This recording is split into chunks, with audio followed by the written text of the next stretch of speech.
पश्चिम बंगाल में चुनाव की शुरुआत हो चुकी है। इसी के मद्देनज़र बुधवार को पूर्व वर्धमान ज़िले के जमालपुर इलाके में ऑल बंगाल डिस्ट्रिक्ट इमाम एसोसिएशन की ओर से हालात हाज़िरा के मद्देनज़र एक अहम मीटिंग बुलाई गई, जिसमें पूर्व वर्धमान ज़िले के कमोबेश 450 इमाम और मुअज्जिन शरीक हुए।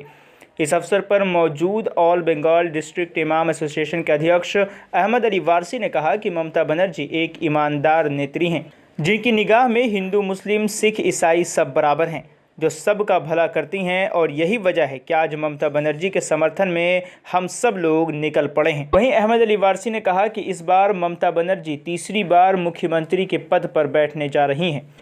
इसके अलावा इस मीटिंग में पूर्व वर्धमान ज़िले के डिस्ट्रिक्ट इमाम मौलाना मोहम्मद शमशेर, कोलकाता के सिगरेट कल मस्जिद के इमाम मौलाना शमीम निज़ामी, ब्लॉक सभापति महमूद खान और अन्य लोग मौजूद थे।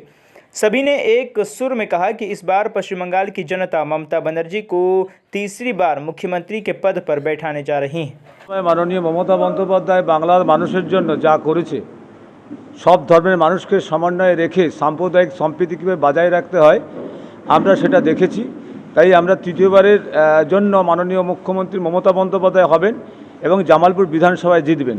এবং অত্যন্ত আমি আনন্দের সঙ্গে জানাই যে আমরা গোটা পশ্চিমবাংলায় যে অ্যাসোসিয়েশনের পক্ষ থেকে আজকে আমাদের ওসি সাহেব এসেছেন, আমাদের নাকদা মসজিদের ইমাম, আমরা অত্যন্ত গর্বিত। জামালপুরে ব্লকে উনি যে পা দিয়েছেন, এটা আমাদের কাছে, আমি যত বড় দল করি না কেন, আমার রাজনৈতিক দিক থেকে অনেক জায়গা বড় হতে পারে, আমি মুসলিম এবং আমাদের মুসলিমদের কর্তব্য সব ধর্মের মানুষকে সমন্বয়ে রেখে সকলকে যেন শান্তি পায়, তার জন্য উনি দোয়া করলেন যাতে আল্লাহ সকলকে সন্তুষ্ট রেখে জামালপুর কেন সারা পশ্চিমবাংলায় মাননীয় মমতা বন্দ্যোপাধ্যায় মুখ্যমন্ত্রী হবেন। আজকে আমি যারা আমাদের এখানে এসেছেন অত্যন্ত আমি খুশি হয়েছি। এবং আগামীকাল আমাদের 9:30 থেকে একটা, এবং এখানে শিখ এবং এখানে আমাদের আদিবাসী সম্প্রদায় এবং ব্রাহ্মণ সম্প্রদায় এবং মুসলিম সম্প্রদায়, খ্রিস্টান সম্প্রদায় সব ধর্মের সঙ্গে নিয়ে আমরা একটা র্যালি করব। যে আমাদের ভারতবর্ষ আমাদের সব ধর্মের মানুষকে সঙ্গে নিয়েই ভারতবর্ষ, দেশ যখন স্বাধীন হয়েছিল, দেশ স্বাধীন হয়ে সব ধর্মের মানুষ কাঁধে কাঁধ দিয়ে লড়াই করেছিল। আজকে বিজেপি সরকার বলছে যে এইখানে আমাদের হিন্দু মুসলিমের মধ্যে একটা সাম্প্রদায়িক দাঙ্গা লাগাতে চাইছে। তাই আমরা সব ধর্মের মানুষ একতাবদ্ধ হয়ে ভারতকে শান্তি রাখার জন্য আমরা আগামী দিনে ভারত থেকে, বাংলা থেকে আমাদের সে আওয়াজ উঠবে। এই আওয়াজে আমরা ভারতবর্ষ থেকে এই বিজেপি সরকার নামক যে দলটি, আমরা যেমন ব্রিটিশকে আমরা সব ধর্মের মানুষ একতাবদ্ধ তাড়িয়েছিলাম, আগামী দিনে কিন্তু এই বাংলার মুখ্যমন্ত্রী সব ধর্মের মানুষ একতাবদ্ধ হয়ে ভারত থেকে আমরা বিজেপিকে তাড়াবো। এই অঙ্গীকার নিয়ে আমরা 21 সালে মাননীয় মমতা বন্দ্যোপাধ্যায়কে 21 সালে আমরা মুখ্যমন্ত্রী দেখতে চাই। এবং এই জামালপুর ব্লকে আমরা বিধানসভায় অলোক কুমার মাঝিকে আমরা অবশ্যই সব ধর্মের মানুষ সংঘবদ্ধ হয়ে আমরা জিতব। আগামী দিনে জামালপুর থেকে যে বিধানসভায় আমাদের এমএলএকে পাঠাবো, এই জন্যই আমাদের জামালপুর ব্লকে আমাদের জেলা রাজ্য থেকে এসেছেন, জেলার অনেকে আমাদের এসেছেন। আমাদের ওসি সাহেব বললেন যে জামালপুর ব্লকের প্রত্যেকটা সব ধর্মের মানুষকে একসঙ্গে সংঘবদ্ধ হয়ে যাতে অলোক মাঝিকে ভোট দেওয়ার জন্য উনি আবেদন করলেন। এবং শক্ত হয়ে আমাদের যাতে যেটুকু উন্নয়ন এখনও বাকি আছে, আগামী দিনে এই বিধায়কের হাত দিয়ে আমরা সেই উন্নয়ন সব ধর্মের মানুষের সঙ্গে আমরা করব। যেহেতু আমি পঞ্চায়েত সমিতির সভাপতি এবং দল আমাকে 1 মাস আগে ব্লক সভাপতি দায়িত্ব দিয়েছে, সেই জন্য সকলের সঙ্গে সমন্বয় রেখে আগামী দিনে জামালপুর ব্লক থেকে আমরা বিধায়ক মাননীয় মমতা বন্দ্যোপাধ্যায়কে আমরা উপহার দেব। जमालपुर ये बर्दवान डिस्ट्रिक्ट में पड़ता है और यहाँ से ऑल बंगाल डिस्ट्रिक्ट इमाम एसोसिएशन बर्दवान डिस्ट्रिक्ट के प्रेसिडेंट जनाब शमशेर आलम साहब के दावत पे आज हम लोग यहाँ आए थे। मेरे साथ मौलाना शमीम निज़ामी साहब हैं और शमशेर आलम साहब हैं, इस डिस्ट्रिक्ट के इमाम के प्रेसिडेंट है। जमालपुर में यहाँ के कैंडिडेट जो है आलोक माझी साहब हैं, और आने में हम लोग रास्ता में जाम होने की वजह से काफ़ी देर से हम लोग पहुँचे। काफ़ी भीड़ थी, लेकिन लोग बहुत जा चुके थे, लेकिन हमारे इमाम हजरात कम से कम 50 के तादाद में मौजूद थे। ये बहुत बड़ा इनका एहसान है कि इन लोगों ने मेरे आने का इंतज़ार किया। बीजेपी का दावा हमेशा खोखला दिखाई दिया है, इस बार भी इंशाअल्लाह ताला उनका वादा खोखला ही होगा।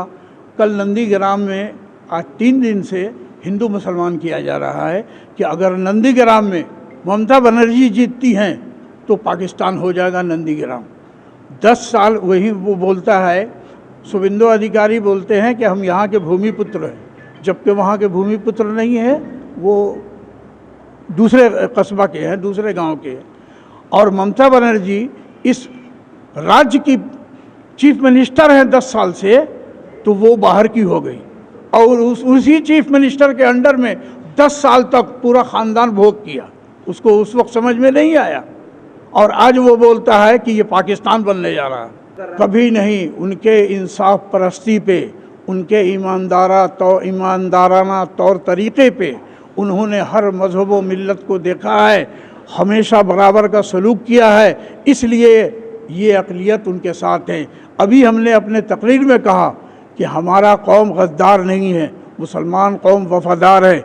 34 साल तक CPM को साथ दिया, लेकिन CPM जब रास्ते से अलग हुआ तो हम लोग ममता बनर्जी के ज़ेर क़यादत में हैं और ईमानदारी के साथ उन्होंने 10 साल हुकूमत की है और आने वाले दिन में वही वज़ीर आला बनेंगी और भारी बहुमत के साथ वो वज़ीर आला फिर से बनेंगी। बिहार का इलेक्शन था तो अमित शाह ने कहा कि अगर बिहार का इलेक्शन हम हारते हैं तो वो पाकिस्तान की जीत होगी।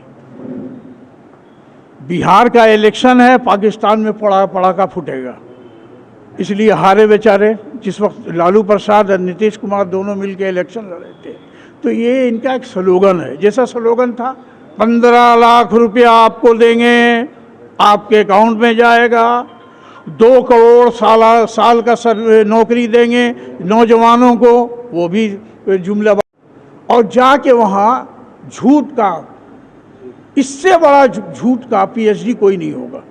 वहाँ बोल रहा कि 20 साल की उम्र थी, हम इसमें थे, एजिटेशन में थे, बांग्लादेश जब आज़ाद हो रहा था, और हम जेल भी गए थे। किस जेल में गए थे? किस जेल में गए थे? तो ये BJP का मतलब ही है कि झूठ की पार्टी।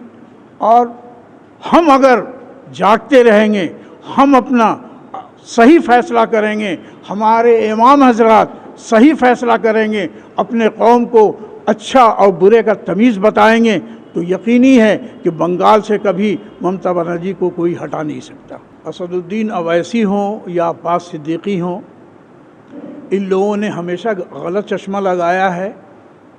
रिपोर्ट कार्ड देते हैं लेकिन वो पढ़ते नहीं हैं। तो ज़बान से आप कुछ भी बोल सकते हैं, कुछ नहीं हुआ है।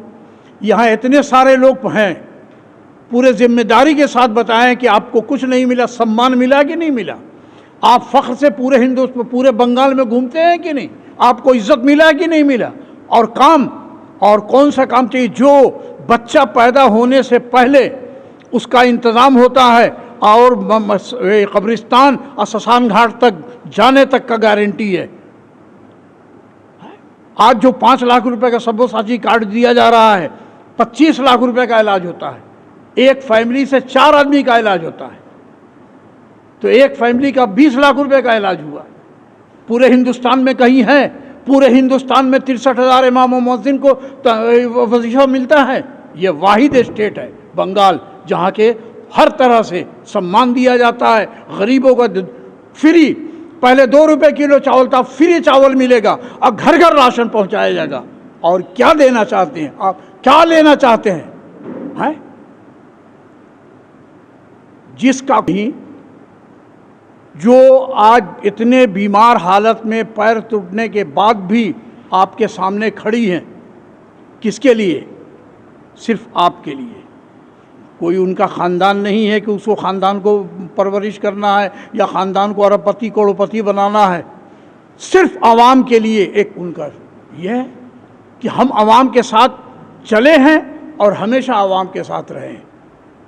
यह है उनकी ईमानदारी। अमित शाह ने कल बोला कि पश्चिम बंगाल में औरतें जो है, महिलाएं जो है, सेफ नहीं है, असुरक्षित है। बिल्कुल सही कहा। पूरा यूपी रेप से भरा हुआ है, दिल्ली रेप से भरा हुआ है, गाज़ियाबाद में रेप से भरा हुआ है, और हरियाणा रेप से भरा हुआ है। और बंगाल के कहते हैं, बंगाल में आप सोशल मीडिया में देखिएगा, औरतें खुद कह रही हैं कि 2 बजे रात को हम कॉल सेंटर से निकलते हैं और हिफाजत से अपने घर में जाते हैं। ये वाहिद बंगाल है जहाँ की लड़कियाँ सुरक्षित हैं, महिलाएं सुरक्षित हैं। मान मगरबी बंगाल के बहुत जी-होश हैं, सूझबूझ से काम लेते हैं और सूझबूझ रखते हैं कि कौन किसके साथ हमको रहना है, कौन हक पे है, कौन नाहक पे है। ये फैसला हमारे कौम को करना आराम से जानते हैं। आप उठा के टीवी मीडिया पूरा देख लीजिए, पूरा हिंदुस्तान आज बंगाल का इलेक्शन मत समझिए, पूरे हिंदुस्तान की नज़र बंगाल पे है कि अगर यहाँ सेकुलरिज्म बचेगा तो पूरे हिंदुस्तान में सेकुलरिज्म बचेगा। अगर संविधान जिस तरह से तोड़ मरोड़ के बर्बाद किया जा रहा है, जुडिशरी को बर्बाद किया जा रहा है, और सिर्फ बंगाल ऐसा बचा हुआ है जो सबकी निगाह है, पूरे दुनिया की निगाह है, अमेरिका ब्रिटेन की निगाह है कि हिंदुस्तान में अक़लियत के साथ जुल्म होता है, यहाँ सेकुलरिज्म बचना ज़रूरी है। तो अल्लाह ताला से आप लोग दुआ कीजिए कि बंगाल का सेकुलरिज्म बचे, संविधान बचे, तब हमारी हिफाजत होगी। संविधान बचेगा, देश बचेगा, संविधान बचेगा, बंगाल बचेगा। এই জামালপুরের इन डिस्ट्रिक्ट इमाम बर्धमान डिस्ट्रिक्ट এই জামালপুরে অল বেঙ্গল ডিস্ট্রিক্ট ইমাম অ্যাসোসিয়েশনের তরফ থেকে একটা মিটিং ডাকা হয়েছিল, যে আজকে আমরা সমস্ত ইমামরা এক জায়গায় হয়েছিলাম। তাই ইমামদের কাছে এইটুকু বার্তা পৌঁছানো যে আমাদের দিদি কি করেছে কি দিয়েছে সেটুকু বার্তা পৌঁছানো। কেন ওলামা কেরামরা হচ্ছেন ইলিমের ভান্ডার। মসজিদে মেম্বারে দাঁড়িয়ে দুটো কথা যদি বলে দেয় কান করে শুনে লোকে, তা হক কোনটা বেহক কোনটা। আজকে ভাতা দিয়েছে, আরও বৃদ্ধি করার জন্য আমরা বলেছি, তা উনি বলেছেন যে করে দেবো, আরও কিছু বাড়ানো হবে। আর যেগুলো পেন্টিং ছিল সব ছেড়ে দিয়েছে, আমরা কালকে গিয়েছিলাম, সব ছেড়ে দিয়েছে। তা ওনার কাছ থেকে আমরা আশা করি আরও কিছু পাবো। রাস্তাঘাট, এই তো হজরত রাস্তা আসতে বলছিলেন, এত সুন্দর রাস্তাঘাট, জামালপুরের রাস্তাকে হাই রোড থেকে তো ভালো মনে হচ্ছে, তা চোখের সামনে দেখতে পাচ্ছে। এইটুকু বার্তা দেওয়া যে আজ এখানে যে ক্যান্ডিডেট দাঁড়িয়েছেন অলোক কুমার মাঝি, তাকে আমরা কিভাবে জিতাবো, এটাই আমাদের ফিকির। এই জন্যই আজকে আমরা এখানে বসেছিলাম। के मुसलमानों को फ़िलहाल ही नहीं बल्कि हमेशा ये करना चाहिए कि बंगाल में चाहे पूरे हिंदुस्तान में फ़िरका परस्त ताकतों की हुकूमत न बने। और आज जो बंगाल में फ़िरका परस्त ताकतें ज़ोर आजमाई कर रही हैं, तो हम सब लोगों को, सिर्फ मुसलमानों को ही नहीं बल्कि पूरे बंगाल के लोगों को, हिंदू मुसलमान सिख ईसाई जितने लोग हैं, सब लोगों को मिलजुल कर इन फ़िरका परस्त ताकतों से बंगाल को अभी बचाने की ज़रूरत है। और जलालपुर विधानसभा से ये आलोक कुमार मांझी को भारी मतों से विजयी बनाकर दीदी के हाथ को मजबूत करने की ज़रूरत है।